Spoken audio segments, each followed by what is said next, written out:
Okay, welcome everybody. Here we are again, back in the world of South India, of the realm, the land of Sudana, and the land of the 52 teachers that he is seeking to know the ways of the spiritual benefactors, the 52 different spiritual benefactors. And he's reached to the 14th teacher, whose name is Vidwan, the knowledgeable one. And these 10, he's the fourth in the next second set of 10 teachers who are illustrating, to quote from Tom's translation of the guide of the entry into the realm of reality, translating the work of the Chinese commentator Li Tongxuan. And these 10 teachers are teaching the 10 practices which are described in the 21st book of the Flower Ornament. You know, in the moment of the Buddha's enlightenment, where he's all over the universe, and that's the 21st book of that first 2/3, as I've mentioned to you many times. And and each of these 10 sets are sort of resonant with the 10 Bodhisattva stages that we'll come to with the 30, starting with number 30, or 31. And now we are on the fourth. The practice of the practices. So the first three that we did at the end of last one, there was the practice of joy or giving joy based on transcendent generosity. Then there was the practice of the beneficial practice based on transcendent morality or ethicality.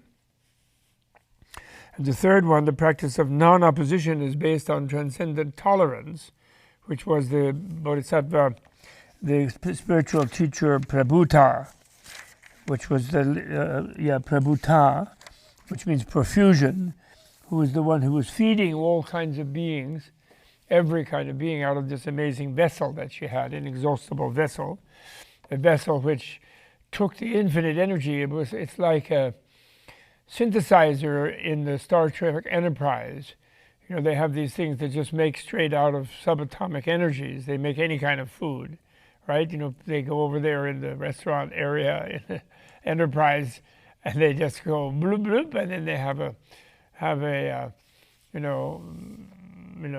Vulcan milkshake or whatever it might be. And so she had a vessel like that, which was inexhaustible because it plugged right into the realm of clear light, which in a way is plugging into the realm of reality here, because clear light everything is made of this invisible light. It's not darkness. Everything is not made of nothing. It's made, you go past the imagination that you're reaching nothing when you lose the vision of the sort of seemingly solid structures of the world which around you, which turns to be somewhat more illusory and magical. And then you realize that it's all infinite energy and clear light, and you're infinite energy, and everything around you is infinite energy. And the vessel is a synthesizer that can just pull out of the infinite energy infinite amount of food that would be pleasing to dragons and different kinds of beings, humans and gods and things. So that was Prabhuta. And now we're in the fourth one. And the fourth is the practice of indomitability of the 10 practices from book 21, if you want to go back and look. Is based on transcendent energy. He's translating. I like that effort. Usually people say, I like to say creativity, because it's energy for the good, actually. So I think we have that positive connotation of the word creativity, but it's energetic creativity or creative energy. And practitioners become free from mental poisons and direct their energy toward ending psychological addictions, uprooting confusion, eliminating the compulsion of habit, and learning all about people, things, time, and the powers and qualities of the enlightened.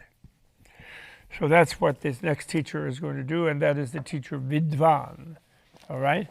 Where we are on page 1235 of Tom's one-volume version of the translation.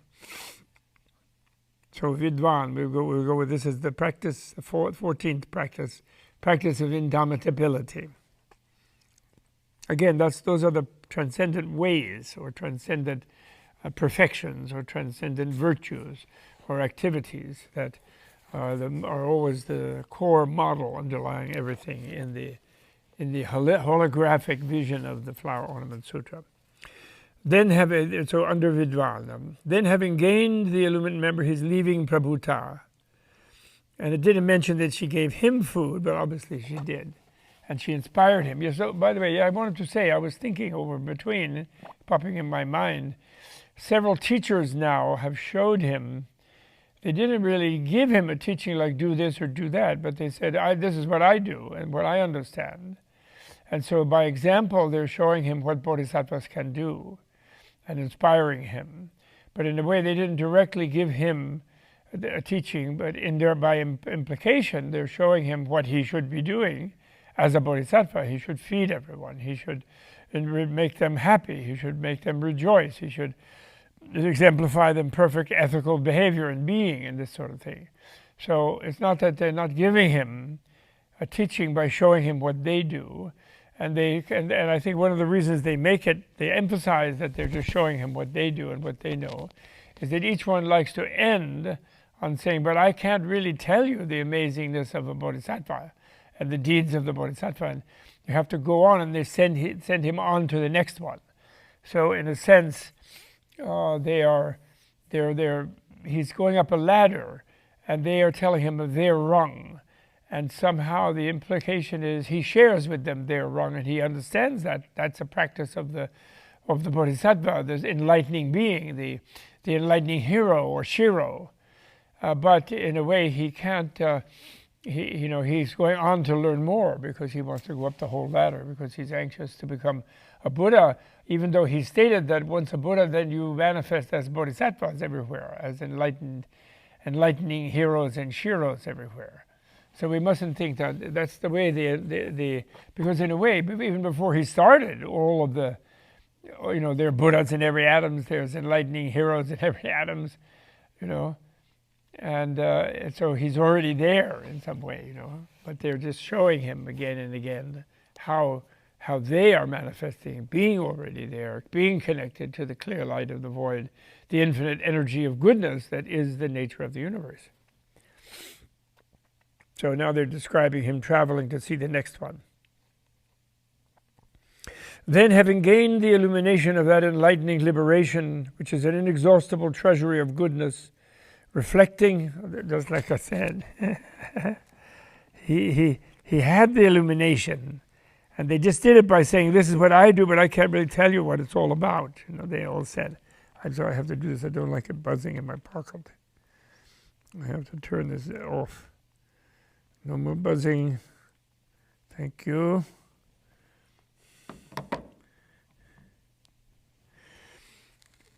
Having gained the illumination of that enlightening liberation, which is an inexhaustible treasury of goodness, reflecting on that ocean of good, gazing into the sky of good, climbing that mountain of good, gathering that mass of good, plunging into that stream of good, crossing that bridge of good, purifying that sphere of good, viewing that treasury of good, recalling that principle of good, contemplating that eye of good, purifying that multitude of good, Sudana made his way to the city of Mahasambhava and looked all around for Vidvan, seeking that spiritual benefactor.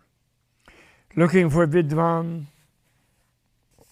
his whole being perfumed by the sight of spiritual benefactors, finding strength in spiritual benefactors, relying on spiritual benefactors, striving to follow spiritual benefactors, with tireless vigor in attending spiritual benefactors, all his roots of goodness due to spiritual benefactors, all his stores of virtue sustained by spiritual benefactors, his practice of skill in arts and means and methods developed by spiritual benefactors, all his roots of goodness growing by skill in attendance of spiritual benefactors without depending on others, his will for enlightenment becoming purified, his enlightening faculties developing, all his roots of goodness maturing, his accomplishments of great vows growing, his great compassion broadening, seeing himself near omniscience, receiving the light of teaching of all Buddhas by the practice of universally good enlightening beings, the manifestations of the 10 powers of Buddha increasing, Sudana saw Vidvan At a crossroads in the middle of the city, on a seat on a high pedestal made of innumerable jewels, set on legs of diamonds and emeralds, with a web of white cowries on golden strings, set in pure jewels, with 500 ornamental jewel figurines, arrayed with multicolored celestial cloth, with celestial banners and pennants flying above, covered with many nets of jewels, overspread with a great canopy of jewels, with garlands of gold and jewels hanging from it. A golden parasol with a handle of pure lapis lazuli was held over Vidwan, and he was being fanned by plumes made of pure white goose feathers, while various incenses perfumed the air around him. He was attended by 10,000 people of equally virtuous past conduct, finer in appearance than celestials or humans, perfect in the will of enlightening beings, adorned with ornaments superior to those of the gods, playing music sweeter than that of the heavens to please all the people in the city, showering celestial flowers. Seeing Vidwan, Sudana went up to him, paid his respects, bowing deeply, circumambulating the jeweled throne, and said, "Noble one, I have set out for supreme perfect enlightenment for the benefit of all beings, to extinguish the sufferings of all beings, to lead them to ultimate happiness, to rescue them from the ocean of the mundane whirl, to deliver them from the island of jewels of truth, to the island of jewels of truth, to evaporate their cravings, to produce great compassion in them, to divert their craving for sensual pleasures and attain sensual pleasures and arouse in them craving for enlightened knowledge, to help them all cross over the wildness of the mundane world, the cycle, to develop in them a taste for the way of Buddhahood, to lead them out of the city of mundane states and lead them to the city of omniscience. But I do not know how an enlightening being is to learn and to carry out the practice of enlightening beings. Noble one, I hear that you give enlightening beings instruction, so I ask you to tell me how an enlightening being is to learn the practice of enlightening beings, and how enlightening beings in the course of learning become a refuge for all sentient beings." Vidwan replied, "It is good that you have aroused the aspiration for supreme perfect enlightenment. Rare are those who aspire to supreme perfect enlightenment, and rare are those who, having aspired to enlightenment, are tireless in seeking the practices of enlightening beings by meeting spiritual benefactors, who do not weary of going to spiritual benefactors, who are not pained by attendance on spiritual benefactors, who are not depressed by the difficulty of approaching spiritual benefactors, who do not give up seeking spiritual benefactors, who do not turn away from the sight of the countenance of spiritual benefactors, who do not get discouraged in the path taught by spiritual benefactors, who do not tire in the service of spiritual benefactors. Do you see my companions? I inspired them all to seek supreme perfect enlightenment. I caused them to be born in the family of Buddhas. I nourished them by providing them with the ways of transcendence. I got them to live in good ways. I developed them in the 10 powers of Buddhas. I lifted them out of worldliness. I established them in the ranks of the enlightened. I removed them from the circle of mundane states. I started them in the cycle of enlightening teaching. I saved them from falling into bad conditions. I led them to realization of equality of things. For thus do enlightening beings become saviors of all sentient beings. I have attained good works produced from the treasury of mind. To those who need food, I give food. To those who need drink, I give drink. To those who need clothing, I give clothing. To those who need flowers, I give flowers.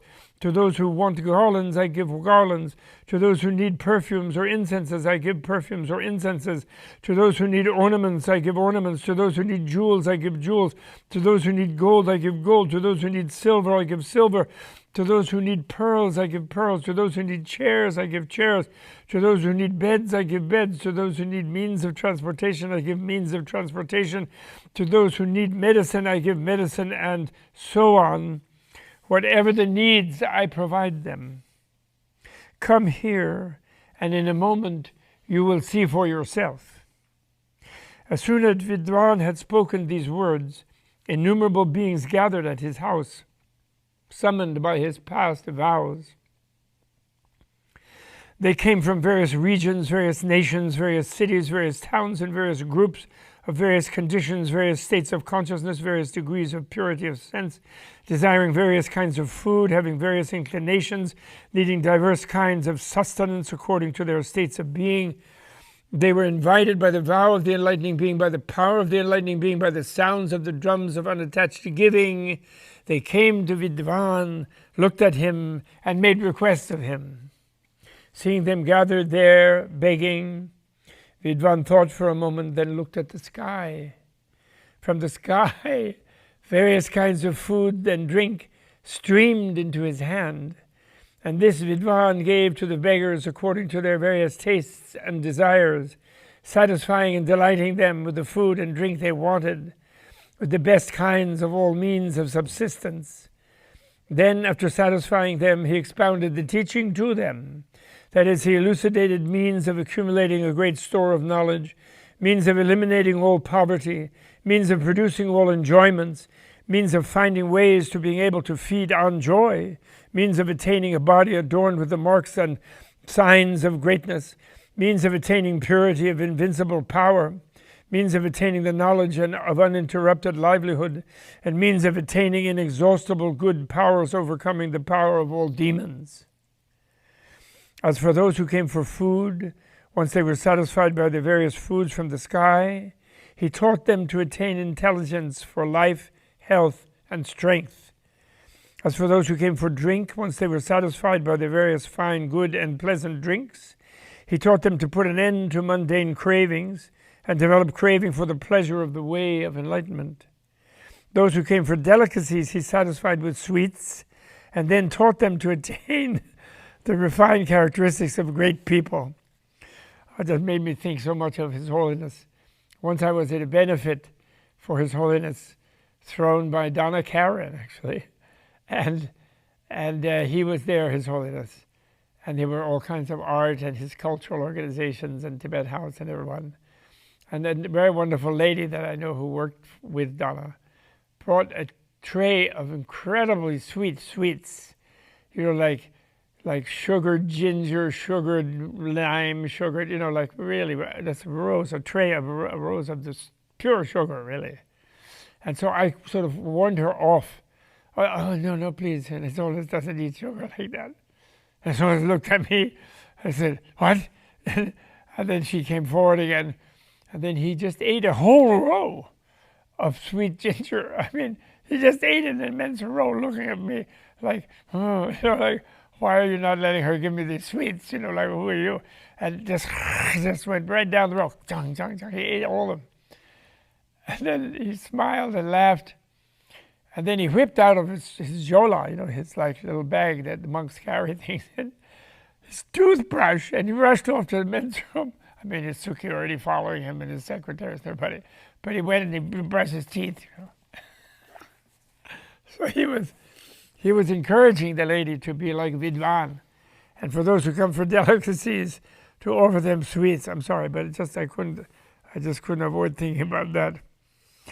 Delicacy satisfied with sweets, and then taught them to attain the refined characteristics of great people. Those who came for means of transportation, he satisfied with gifts of various vehicles, then taught them to get on the great vehicle of universal enlightenment. I'm sure they were EVs.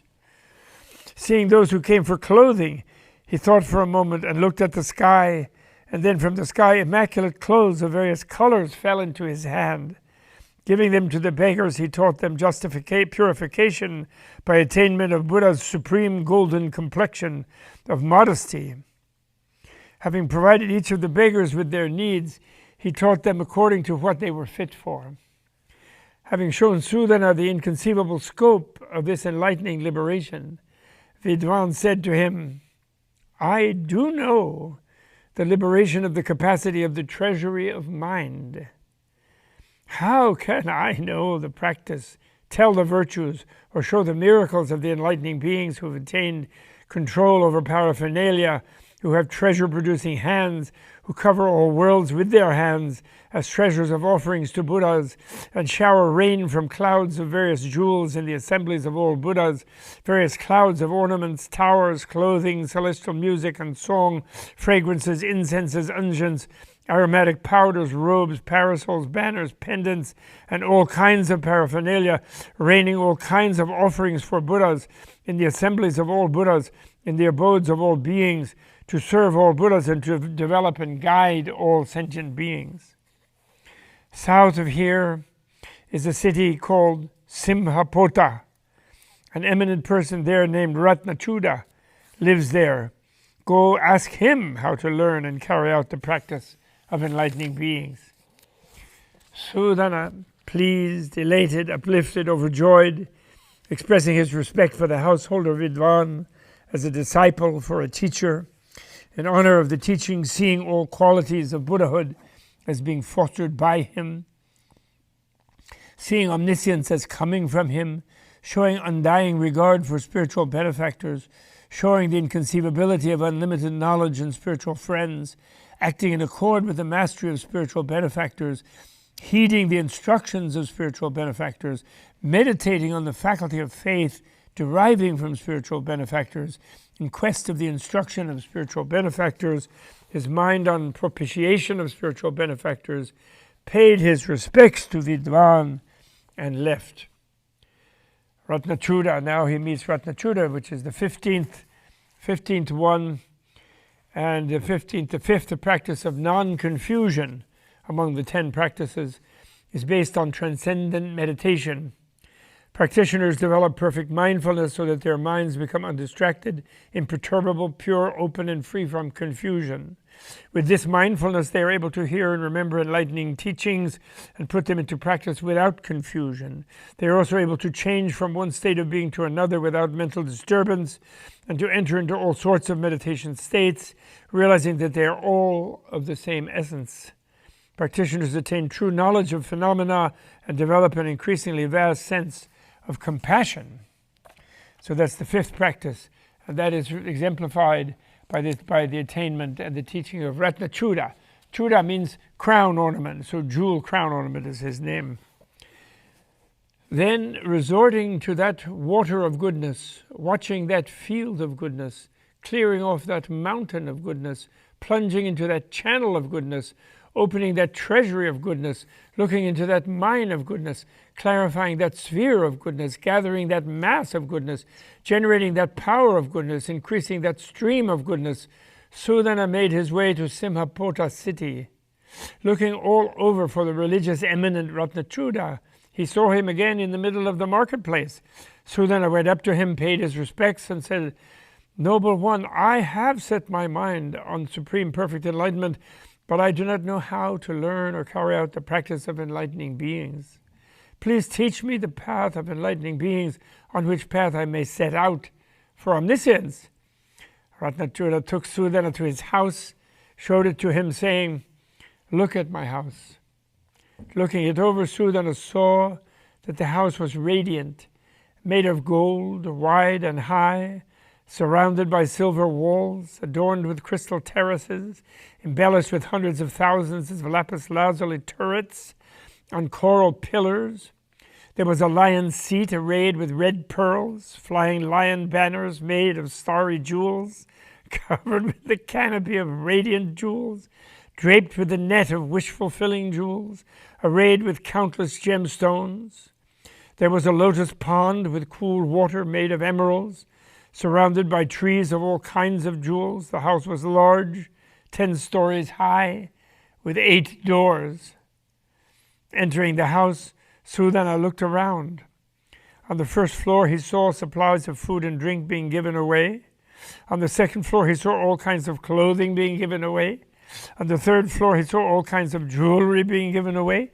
On the fourth floor, he saw royal concubines, the most talented women on earth, being given away. Sorry, guys, ancient culture.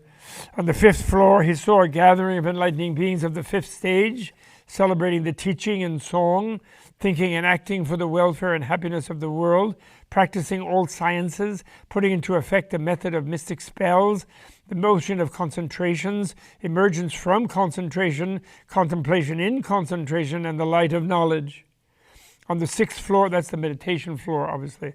On the 6th floor, he saw a gathering of enlightening beings who had attained transcendent wisdom, who had profound wisdom, who had mystic knowledge of the quiescence of all phenomena, who were completely familiar with the comprehensive method containing the method of concentration spells of the sage stages, whose sphere of action was unimpeded, who practiced non-dualism, who were making songs of the teaching, following the process of transcendence by wisdom, analyzing and opening it up, a door of transcendent wisdom called matrix of equality, a door of transcendent wisdom called orderly analysis of the knowledge of all sentient beings, a door of transcendent wisdom called unmoving, a door of transcendent wisdom called light of dispassion, a door of transcendent wisdom called invincible matrix, a door of transcendent wisdom called world illuminating sphere, a door of transcendent wisdom called sphere of ways to attainment, a door of transcendent wisdom called oceanic matrix, a door of transcendent wisdom called attainment of equanimity of the universal I,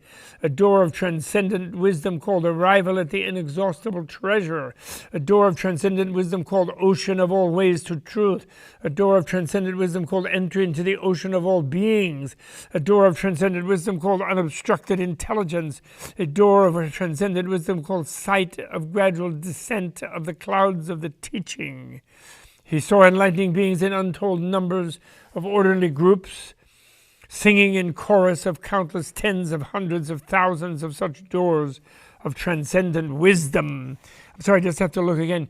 Those doors are how many? Because the stage of wisdom is sometimes divided into the 10 equalities. And the 10 equalities begin by the equality of the birthlessness of everything, that nothing is created and produced. In that sense, nothing really exists. In reality, it's only illusorily and unreally. It exists, but unreally exists, and therefore magical, transformable, pure goodness really transform anything that doesn't look good can be transformed into pure goodness. I just wonder if there are 10. 1, 2, 3, 4, 5, 6, 7, 8, 9, 10, no more, 11, 12, or 12 of them. So those are the 2 Buddha stages on top of the 10 stages, symbolizing by that. The last one being the door of transcendent wisdom called sight of the gradual descent of the clouds of the teaching. Because the 10th stage is called the coronation stage, where the enlightening beings no longer need to make any effort. Actually, from the 9th and 8th, they don't really make effort. They just let it happen, and then the Buddhas fill them with jewels and bliss and wisdom and knowledge, and they become media channels for the teaching. And then so it adds to that. Then he goes on to, he saw these countless enlightening beings in untold numbers of orderly groups, singing in choruses of countless tens of hundreds of thousands of such doors of transcendent wisdom. That's really fabulous. That's transcendence, the wisdom transcendence, beyond perfection. It goes beyond what you can imagine. You sort of think of perfection as a finished state of something, but this is a completely wide open, infinite, beyond any state, pure vastness, inconceivabilities. On the 7th floor, this is still the house, though, of Vidwan. What a great house. On the 7th floor, he saw a gathering of enlightening beings who had attained acceptance of the fact that all sounds are like echoes, who were completely familiar with the ascertainment of knowledge of arts and means and methods, and who took in, and techniques, and who took in the multitude of teachings of all Buddhas. So the 7th one is Upaya. It's the Upaya floor. Thank you, Joan, Roshi Joni. And the Upaya floor is where the enlightening being becomes the artist of life. Everything, even their own body, is art. And everything is a means to bring enlightenment alive in others, to let them find it in themselves, where they all have it, actually. But they just don't know it. It isn't doing anything alien to them. It's letting them find what their real art is themselves, their own art of their own life. So that's a beautiful one. And then the 8th floor, this is the prayer one. On the 8th floor, and the will, the vow and prayer one. On the 8th floor, wishing one. On the 8th floor, he saw a gathering of enlightening beings who had attained undiminishing mystic knowledge, who observed all worlds, who were able to appear reflected in all communities, whose bodies were distributed evenly throughout all universes, who perceived the presence of all Buddhas as a unified sphere, who were united with the body of all Buddhas, who were chief interlocutors in the audiences of all Buddhas. So these are part of the, united with the body of all Buddhas, that's the body of reality itself. So they are completely like Buddhas, but they are still functioning in the role of a mediation between the infinite being of the Buddhas, whose body is everyone, to beings who think they are a separated, alienated one. And the enlightening being is sort of the mediator between the all-enlightened being who is all the others, and yet they see that enlightened being as someone different from them. On the 9th floor, he saw, so that's the vow and the prayer one. All wish fulfillment takes place, and without any effort it all happens because of having made so many wishes, so many lives. On the 9th floor, he saw this is the super intelligence one and the power strength one. On the 9th stage of the 10 transcendences, on the 9th floor, he saw a gathering of enlightening beings who were to attain Buddhahood in one lifetime. So they're like Maitreya and so on. They're all in Tushita heavens, in different the Tushita heavens appropriate to all different millions of universes, zillions, countless numbers of universes with a humanoid plane on a humanoid planet, including infinite numbers of them. On the 10th floor, finally the coronation floor, he saw the oceans of first inspirations, practices, emancipations, and vows of all Buddhas, mystic displays of all ways of enlightenment, the audiences of all Buddhas, the sounds of the teachings of all Buddhas, magical displays to edify all sentient beings, because that's the one straight into the 11th and 12th stages of perfect Buddhahood. Having seen this, so it's coronation stage. Having seen this, Sudana said to Ratnachuda, "Noble one, how did you achieve this? Where did you plant roots of goodness resulting in such an attainment?" Ratnachuda said, "I remember that in the past, aeons ago, more than as many aeons ago as atoms in a Buddha-Land, in a world called Wheel of Many Colors, a Buddha named King of Teaching, adorning the cosmos with infinite rays of light, emerged in the world, tamer and leader of people, teacher of celestials and humans, accomplished in knowledge and action, blissful supreme knower of the world, enlightened, blessed, together with 1 billion disciples led by radiance of knowledge, and 1 trillion enlightening beings led by energy of the sun of knowledge, he went into a royal park at the invitation of the king, master of the law. I played music for that Buddha in the middle of the marketplace of the city and burned 1 bowl of incense as an offering to the Buddha and the enlightening beings and the disciples. And by the burning of that 1 bowl of incense, the whole continent was covered by infinitely various fragrant clouds in the forms of all sentient beings for 7 days. And from those clouds emerged such sounds as these, quote, "Inconceivable is the Buddha, possessed of a body of knowledge extensive as past, present, and future, omniscient, free from all obstructions, rid of all addictions and habit energies, raised by all enlightened ones, sincere, giver of the fruits of measureless omniscience, concentration of all knowledge." Such utterances came from the incense clouds by the power of Buddha to develop my roots of goodness to maturity and to rapidly generate roots of goodness in inconceivable numbers of beings. I dedicated the root of goodness in that miraculous vision of the Buddha's power to 3 points: to forever ending all poverty, to always hearing truth, and to meeting all enlightened and enlightening spiritual benefactors. I know this enlightening liberation of the supernal manifestation of the sphere of unobstructed vows. How can I know? That I do know. But how can I know the practice of all, or tell the virtues of enlightening beings who are minds of inconceivable, immeasurable virtues, who have entered the invisible ocean of Buddha bodies, who take in the indivisible multitude of truths, who have attained an indivisible ocean of virtues, who have spread the net of the practice of universal good, who have entered the realm of indivisible absorption, whose roots of goodness are one with those of all enlightening beings, who abide in the pure non-discrimination of Buddhas, who have entered the indivisible equality of past, present, and future, who live continuously through all ages without tiring, who are in the stage of the sphere of the unfragmented universal I. So in other words, I can't really tell you all of that. South of here is a land called Vetramulaka. A perfumer named Samantanetra, the all-around I, that means, lives in a city there called Samantamukha, universal all-around face. Go ask him how an enlightening being is to learn and carry out the practice of enlightening beings. Then Sudana paid his respects to Ratnachuda and departed. Samantanetra next.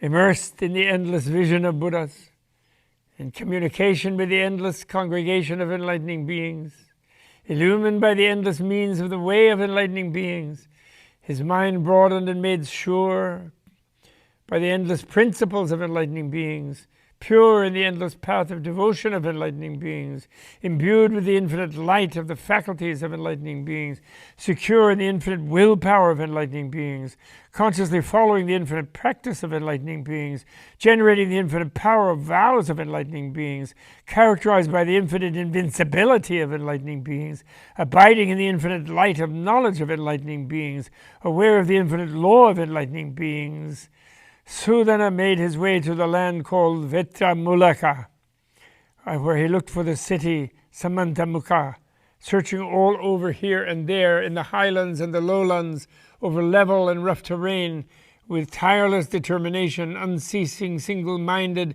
without unflagging vigor, and an inexhaustible mind, never forgetting the instructions of spiritual benefactors, wishing always to speak with spiritual benefactors, his senses fully aware, rid of all heedlessness, his eyes and ears open, he searched all over for the city of Samantamukha, and finally saw it in the middle of the country of Vetramulaka, surrounded by 10,000 towns, with strong high walls adorned in 48 ways. He saw the perfumer Samantanetra in a perfumer's shop in the city. Seeing Samantanetra, so I don't know what Vetramulaka means. Mulaka means having a root of Vetra, but I don't know Vetra. That must be something great. Seeing Samantanetra, Sudana went up to him, paid his respects, and said, I have set my mind on a supreme perfect enlightenment, but I do not know how an enlightening being is to learn and carry out the practice of enlightening beings. Which means he's acknowledging he is an enlightening being. All you have to do to be one is just wish to be a Buddha. To do which you have to imagine there is such a thing, and that you have infinite time, so that you sort of might as well do it. Because why be infinite, live for an infinite time at anything less than being an infinitely good and wonderful and happy and joyful and blissful being, and good to all others? Why do anything else? It becomes totally obvious when you can expand your openness to go beyond trying to encompass infinity and just join and be infinite. Samantanetra said, it is good that you aspire to supreme perfect enlightenment. I know the maladies of all sentient beings and how to cure those maladies. All who come to me from the 10 directions, I cure them of their maladies. So he has Samantanetra, he has an all-around eye. He can see to the micro level of even the slightest imbalance in the bodies of any beings. So he cures them all. Once they are cured, bathed, and anointed, he not only cures, he spas them out. I satisfy them with suitable ornaments, clothes, and food, and furnish them with immeasurable wealth. Oh my. After that I teach them, presenting impurity to rid them of lust, praising great love to rid them of hatred, showing them analysis of elements to rid them of delusion. I teach them to get rid of the addictions of action, equally combining lust, hatred, and delusion by illuminating the ways to higher knowledge.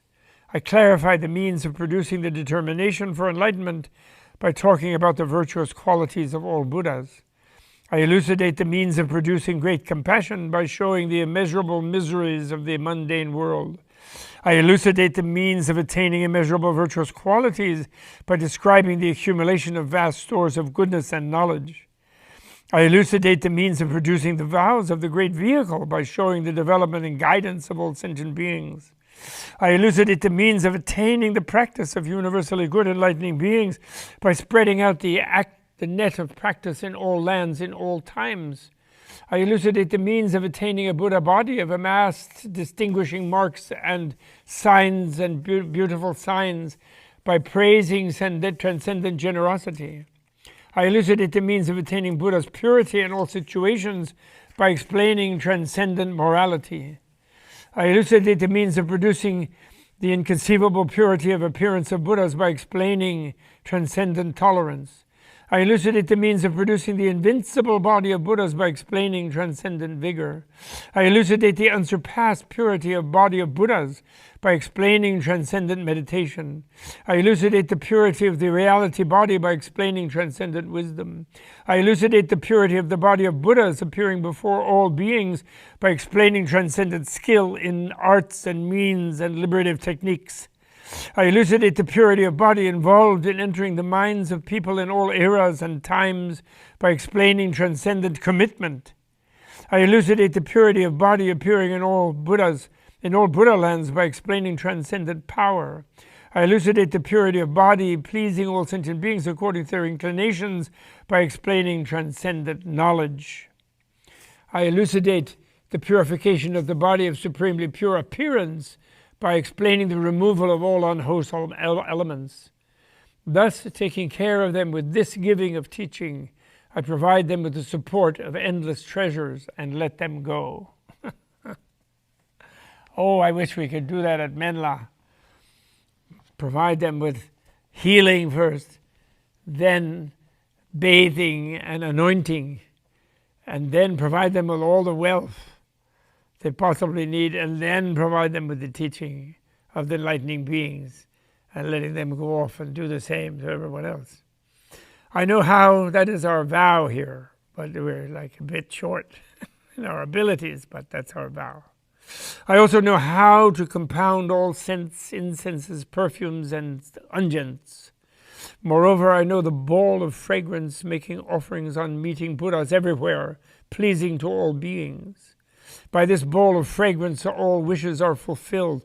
By it I produce multitudes of dwelling places, and so on, including multitudes of all kinds of offerings for Buddhas. Whenever I want to make offerings to Buddhas, I produce clouds of towers of fragrance and cause them to appear in all universes, in the assemblies of all Buddhas. I adorned all universes with purification of Buddha lands, palaces of fragrance, walls of fragrance, turrets of fragrance, arches of fragrance, windows of fragrance, penthouses of fragrance, crescents of fragrance, parasols of fragrance, banners and pennants of fragrance, canopies of fragrance, webs of fragrance, lights of fragrance, immaculate adornments of fragrance, and rain showering from clouds of all fragrances. I do know this medium of the teaching, the ball of fragrance making offerings on meeting Buddhas everywhere, pleasing all sentient beings. How can I know the practice or tell the virtues of the enlightening beings who are like great medicines themselves, whom it is beneficial to see, to hear, to associate with, to remember, to follow, and to recall their names, with the sight of whom all sentient beings are relieved of addictions, with the sight of whom sentient beings leave all evil ways, with the sight of whom sentient beings find a way to Buddhahood, with the sight of whom the sufferings of sentient beings are relieved, with the sight of whom sentient beings are freed from fear of all mundane states, with the sight of whom sentient beings become fearless because of being near the abode of omniscience, with the sight of whom sentient beings no longer fall into the abyss of old age and death, with the sight of whom sentient beings attain the bliss of tranquility through cosmic equanimity. In other words, I can't tell you all of that. South of here is a city called Taladvaja, where there lives a king called Anala. Go ask him how to learn and carry out the practice of enlightening beings. So we even asked the king. So then Sudana paid his respects to the eminent perfumer Samantanetra and left. So now he goes to the King Anala. Yes, we do, King Anala. We do. It's the 17th of the 10 practices. Thank you, dear city. Please take a rest. Sure thing. Recalling Anala. Recalling those spiritual benefactors one after another, focusing his attention on the instruction of those spiritual benefactors. Well, one thing I want to say, the ball of fragrance thing, when he says palaces of fragrance, towers of fragrance, etc., he means making actual palaces of fragrance, out of fragrance, so people can live in them, houses, walls, things. It's not just saying like little airy things like this, like just sort of a show. It means really making a universe of fragrance, really, he means. Okay, like in the Vimalakirti, remember, the celestial bodhisattvas from the Buddha-Garland, Sarvagandha Sugandha. Gandha means fragrance, it means incense. Sarvagandha Sugandha, meaning incensified by all incenses, and which had a Buddha in it named Sugandhakuta, which means mountain peak of fragrances. And he goes to get the leftover of 3 grains of rice from the leftover of that Buddha's meal to bring back. He sends a bodhisattva across the universe, Vimalakirti does, remember? And then he brings back these 3 grains. And then out of that, Vimalakirti feeds a vast host of thousands and thousands of people. And with a food that when they eat it, they become fragrant, with that fragrance from that fragrance universe. So, these enlightening beings can make anything out of anything, is my point. Because it's a magical world. And anything that might be bad, they can make fragrance out of cow dung, out of human dung. It's fine, they can make it. So now Anala, okay, recalling, so he's now recalling those spiritual benefactors one after another. That means he's recalling 16 different ones that he's met, Sudana, all the different visions he had with the 16 of them. Focusing his attention on the instruction of those spiritual benefactors, rejoicing in himself at being in the care of spiritual benefactors, reflecting that through the protection of spiritual benefactors he would never lose the way to supreme perfect enlightenment. Sudana became joyful, serene, pleased, happy, calm, broad-minded. He attained adornment of mind, non-attachment of mind, non-obstruction of mind, aloofness of mind, unification of mind, control of mind, extraordinary power of mind, mental conformity with the teaching, mental pervasion of lands, mental beatification by the vision of Buddha, and constant mental focus on the 10 powers. He made his way from country to country, village to village, place to place, searching till he came to the city of Taladvaja, where he asked after the whereabouts of King Anala. He was told King Anala is on the throne, carrying out his royal duties for the welfare of the populace. He governs the communities, punishes those who should be punished, promotes those who deserve promotion, chastises criminals, settles disputes, comforts and encourages the wretched and dejected, subdues the wild and arrogant. He puts a stop to the injury of living beings, theft, desire for other spouses, falsehood, slander, harsh or violent talk, and divisive talk. He frees us from craving, malice, and false ideologies. Then Sudana went to King Anala and saw him sitting on a great jewel, the lion throne, brilliant with diamonds, set on legs of countless varieties of luminous jewels, with beautiful figurines inlaid with jewels, arrayed with cowrie shells on golden threads, lit by many jewel lamps, in a lotus calyx made of magic gems, spread with many precious celestial robes, perfumed with various celestial incenses, embellished with 100,000 jeweled parasols, adorned with 100,000 jeweled banners, beautified by trailing flower garlands made of variety-colored jewels, covered by a canopy of various celestial jewels. The king was young and handsome, with the marks and signs of beauty of a great man, wearing a crown of wish-fulfilling jewels. his forehead adorned with golden crescents, pure blue sapphire earrings hanging from his ears, a breastplate radiant with jewels on his chest, bracelets of the finest celestial gems on his arms, shaded by a large precious parasol with a cane of pure lapis lazuli and 1,000 ribs of jewels with gold covering, a wreath of jeweled bells sweetly ringing, illumining all directions with its luster. The king had great regal power. His rule was invincible to enemy armies. His sovereignty was free of danger from enemy armies. Sudana saw 10,000 ministers gathered around the king conducting the affairs of state. He also saw 10,000 torturers before the king, looking like the warders of hell, a violent, terrifying appearance, holding swords, axes, spears, clubs, and impaling stakes, involved in punishing those to be punished. He saw criminals, thieves, bandits, murderers, troublemakers, rapists, and so on, brought bound before King Anala, and saw the king deal out appropriate punishment by the king's order.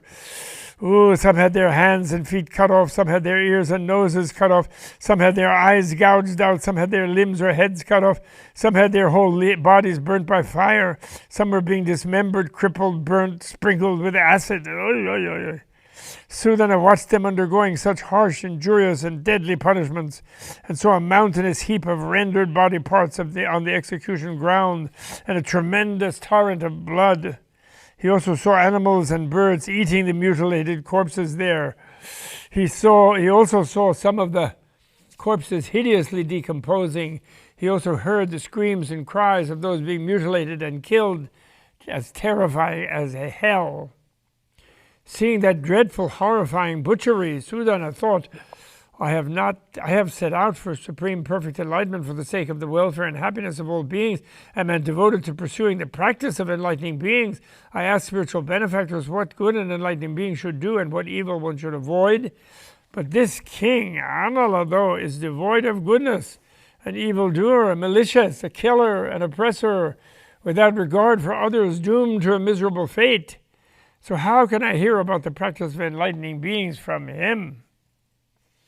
As Sudana was thinking this, concerned with saving all beings, his mind full of compassion, celestial beings in the sky, the gods in the sky over his head, called out, Do you not remember the instructions of the seer Jayoshmayatana?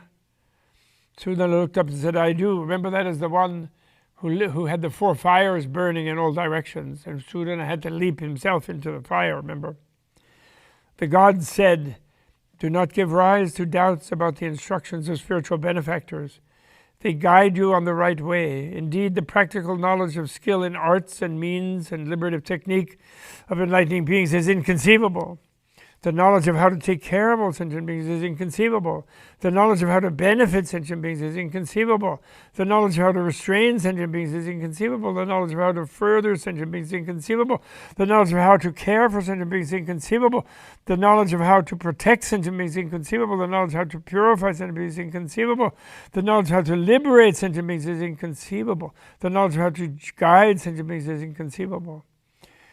Go anyway and ask the king about the practice of enlightening beings. Hearing the words of the gods, Sudana overcame his hesitation and went to King Anala, paid his respects, and said, Noble one, I have set my mind on supreme perfect enlightenment, but I do not know how to learn and carry out the practice of enlightening beings. I hear that you give instruction to enlightening beings. Pray tell me how to learn and apply the practice of enlightening beings. King Anala, having finished his duties, got off the throne and took Sudana into the palace. Entering his own residence, the king seated Sudana on a seat of honor and said to him, Look at the furnishings of my house. Sudana looked, and he saw that the house was large, with walls of 7 precious substances, adorned with terraces of various jewels, embellished with hundreds of thousands of jeweled towers, blazing with the radiance of inconceivable number of jewels, with pillars made of various jewels. In it were hundreds of thousands of various adorned jewel lion chairs, jeweled regal banners flew overhead.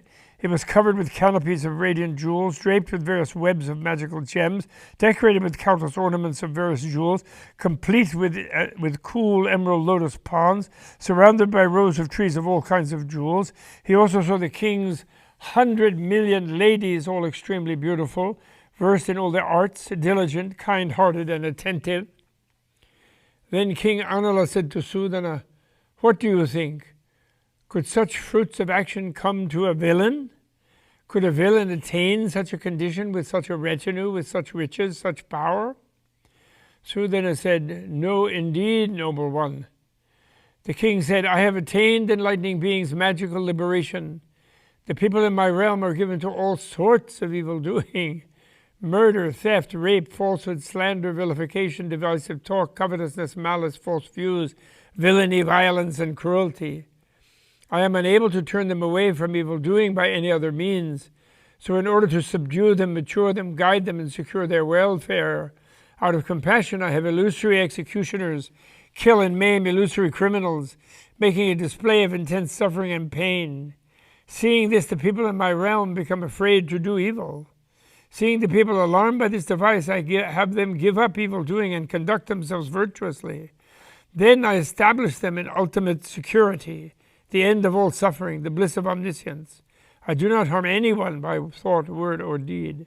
I would sooner go to the deepest hell myself than so much as think of hurting even a dumb animal or an insect, much less a human being who has potential for virtuous conduct. I do not do anything that bad even in dreams, much less while awake. I have attained this magical enlightening being's liberation. How can that I have done? Well, I have attained this magical enlightening being's liberation. But how can I know the practice or tell the virtues of the enlightening beings who have attained acceptance of the truth of non-origination, who relate to all states of being as illusions, who understand that the practices of enlightening beings are like magical creations, who know that all worlds are like reflections, who comprehend that the nature of things is like a dream, who conform to the principle of the reality realm by non-attachment, who accomplish the network of interrelated practices, who are in the sphere of unimpeded knowledge, who know the way of universally comprehensive concentration, who are masters of endlessly progressing mental command, who are intent on the sphere of Buddhahood. South of here is a city called Suprabha, where a king named Mahaprabha lives. Since I can't tell you how to do it, go ask him how to learn and carry out the practice of enlightening beings. So then Sudana paid his respects and departed from the presence of the great king Anala.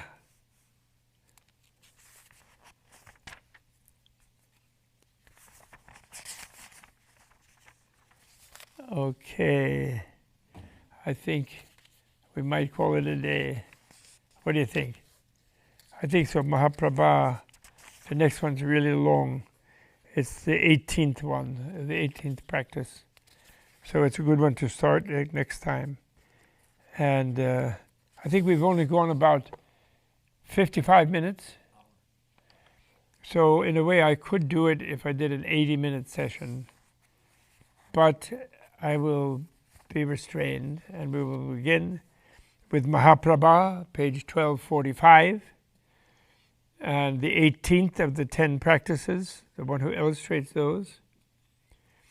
So the 17th one, so it's in, but I will conclude a little bit by commentary on this one because it's so scary. The 17th one is kind of the upaya one. So that's the seventh transcendence, which is the transcendence of art. It's the art transcendence, the liberative technique transcendence, the skill in means transcendence. And so therefore, he's doing skill in means. He's showing that the Bodhisattva of sheer goodness, total harmlessness, can put on demonstrations of force and use power to discipline evil, to bring to bear what seems evil to control evil. So can out-evil evil, actually. So it's a kind of Yamantaka demonstration of skill in, Yamantaka, the killer of death. What I call the Terminator exterminator.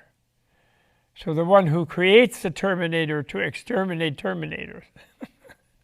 In the Indian context, it's the taming of the god of death, so as not to just arbitrarily kill people, somebody he might be irritated with, or somebody who didn't flatter him, or Yama is the god of death in Indian culture, and so the death of death means eternal life, but not just like by namby-pamby and pretending there isn't bad stuff going on at other levels, predatory and evil behavior going on, but turning that evil over unto itself. So out evilly evil, so then even the evil realize it's better to be good.